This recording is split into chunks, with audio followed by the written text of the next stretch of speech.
People say that social media is for the young. Isn't it? Nope. Social media is for everyone. Even for weird, nerdy, liberal, 50-year-old idealistic oddballs like me. Welcome to Nerdapause. We are trying to be grown-ups, so we are buying a house, maybe. And one of the ways to be a grown-up, besides paying your bills and driving the car and having the job and making sure things stay functioning and running, is you try to buy a house. And so we're trying this crazy thing called buying a house. So we've been looking at many houses, and we go to open houses. First we look online at all the websites. Then we find out from the websites which ones have an open house, and then we go to this open house where I'm discovering that there's a pattern. So generally, you walk in, and there's an agent there, and he or she welcomes you. A couple times they had cookies, which really made us like that particular agent more. So if you are a rental agent, you need to have snacks, because people are going around to the open houses and they're very hungry. But you go in, they introduce themselves, and either they give you a summary of the house, when it was built and what features it has, or they give you a piece of paper like these, which I'm not going to show you, and they say, look around, and if you have any questions, come back and let us know. So we've looked at not really new houses, because those don't attract us. We've been looking at houses in the 1906, 1916, 1920s, 1930s, beautiful old houses, and some of them have just been breathtaking, and some of them have the potential to be breathtaking. Others have been updated to the point where you're not sure what's going on.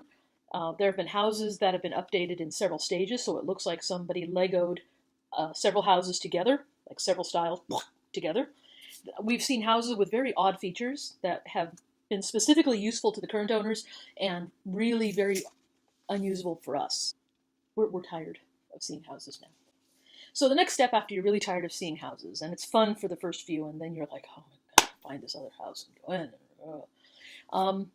Is to figure out if you've got money for a house. So you're taking the paper monies and you're turning it into a house, and then the house represents monies, and that's good. Okay. So now we're talking to people who work with money. The money's people, and the money's people ask us everything about ourselves, forever and always, and then they decide if we are worthy. And these are very nice people, but it's their job to decide if we're worthy. So we're not sure if we're worthy yet, because we're still meeting with the money's people. This is very stupid for me to be 50 years old and doing this for the first time. But we've been busy living between California and Japan multiple times, and Bob educating his brain, and me teaching the kids, and us having our own kids, and we were never in one place long enough to do the house thing. So now we're doing the house thing, like big grown-ups. Oh, we're wearing our big boy and girl pants. It's great. Here's my thing. We really like older houses. We like older houses that have had some decent upkeep, so that we don't walk into a house that is already falling apart. We don't have extra money to renovate a house. We are discovering something interesting about Illinois that I never really ran across before, but maybe that's because we're late to this game. In California, we never had to be aware of all the things that basements require, like pumps and protective systems for protecting against radon, which evidently is an Illinois thing. So there is radon that's just present in the soil in Illinois in different amounts in different neighborhoods, and it seeps through your house. So it isn't necessarily just because you have a basement. You could have radon floating around, and you could have just a ranch house, just a regular house with no basement. But evidently it just seeps up, and it's a cancer-causing gas, and you have to put protective systems in, and there's a whole lot of, it has to be tested, and they have to disclose it if it's above a certain level, or they don't have to disclose it, or you have to ask about it, or you have to have it done, and there's all kinds of things that we don't really know about. So it's a little alarming to know that we are setting our roots into soil that breathes radon.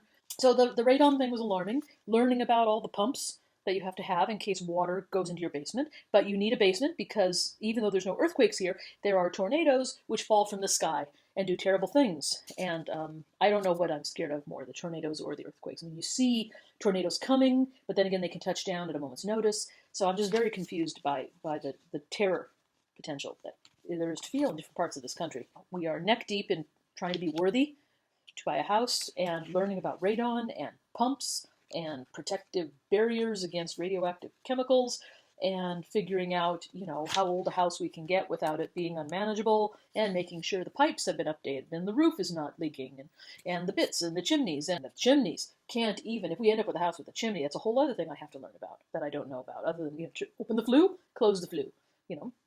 I'm going to have chimney sweeps come and clean the chimney. And the only chimney sweeps I'm familiar with are the ones in Mary Poppins.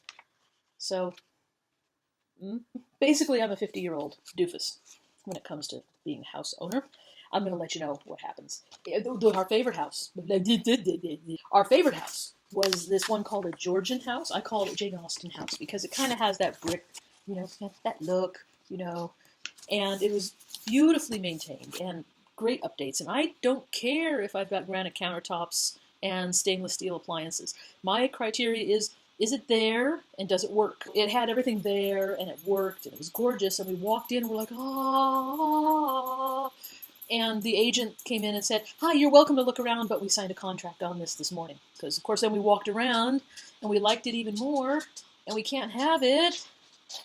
So, boo. But there are lots of Georgian houses around. It's just that they're a little more expensive. As I've said before, we don't have all the money in the world to take care of this. We're looking in several cities. One of them is Lombard, which is right next to where we live now. And it'd be nice to be within a decent distance so Bob can get to work easier. The other towns we're looking at are Batavia and St. Charles, and those are a half-hour drive away, and we have one car. So, which works out really well if I manage to write something that people want to read and it gets published, and I become a writer with a capital W. And I've already got a job, which I can work out some of the driving, but anything I add to my jobs, then it's going to be a problem. So I need to go online and try to win a car.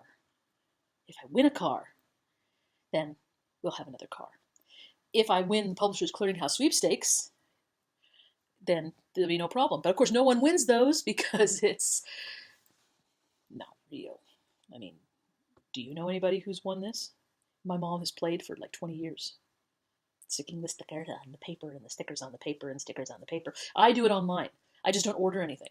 So, I just poke things and scroll down and continue and scroll down and continue. And they say, are you sure you don't want to order anything? I'm saying, I'm sure I don't want to order anything. I just want to win the money. Are you sure you don't want to order anything? I'm like, I'm really sure I don't want to order anything. Okay, we're going to enter you in the sweepstakes now, but only if you're sure you don't want to order anything. I'm really sure I can't order anything right now. I'm trying to have all my money sucked into a house. Okay. Enter. Okay. Now, are you sure you didn't want to order anything? How about if we give you a little contest where we give you like a web search engine? That's our web search engine. And then every time you look up something with our web search engine, our magical money-winning web search engine, then you can be entered in another sweepstakes. And I'm like, no, I don't want to do that because then you know where I look. So I'm not going to do that. Are you sure you don't want to do that? I'm really sure. You want to just search one thing? How about just search one thing? I don't want to search anything on your magical prize-winning web engine. I just want to enter this contest. I want to take a chance that maybe somebody with balloons will come to the door and give me one of those great big blown-up checks and say, your worries are over. Yay! But that's not how it works, is it? It's not how it works because nobody really wins those things. They really don't.